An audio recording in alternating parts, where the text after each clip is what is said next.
मेळघाटातील चिखलदरा तालुक्यातील सिमोरी गावातील 22 दिवसांच्या बाळाला घरगुती उपाय म्हणून विळा तापवून 65 वेळा डागण्या देण्यात आल्याची धक्कादायक घटना आज उजेडात आली। या प्रकारामुळे त्या बाळाची प्रकृती बिघडल्याने त्याला नातेवाईकांनी सिमोरीवरून हतरू प्राथमिक आरोग्य केंद्र येथे आणले। त्यानंतर हतरू येथून अचलपूरला आणि नंतर अमरावती येथील डफरीन रुग्णालयात उपचारार्थ दाखल करण्यात आले।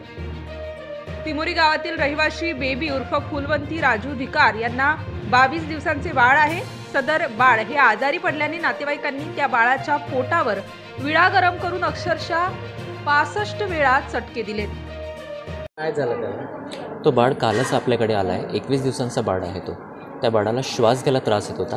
पहिले तो बाळ अचलपूरला गेला, तो SDH अचलपूरला, तिथून तो बाळ आपल्याकडे पाठवण्यात आला। ठीक आहे, प्रकृती गंभीर असल्यामुळे बाळाला सध्या श्वास घ्यायला जास्त त्रास होतो आहे। आपण जेवढा आपण तपासणी वगैरे केली आहे बाळाची, आपल्याला त्याच्यातून वाटत आहे बाळाला काही हृदयाचा त्रास आहे, म्हणजे हृदय व्यवस्थित बनलेला नाही आहे। ठीक आहे, त्याप्रमाणे आपण नाही का बाळाची आता 2D इकोचा एक रिपोर्ट काढूया। त्याप्रमाणे बाळाला जे त्रास असेल त्याच्यासाठी आपण नाही का उपचार सुरू करूया आपल्याकडे। पण आपल्याकडे कसं आहे, काही सुविधा अवेलेबल नाही आहेत। आपल्याकडे कार्डियक सर्जन्स आपल्याकडे अवेलेबल नाही आहेत। त्याच्यासाठी आपल्याला हायर सेंटरवर रेफर करावं लागेल जर गरज पडली तर।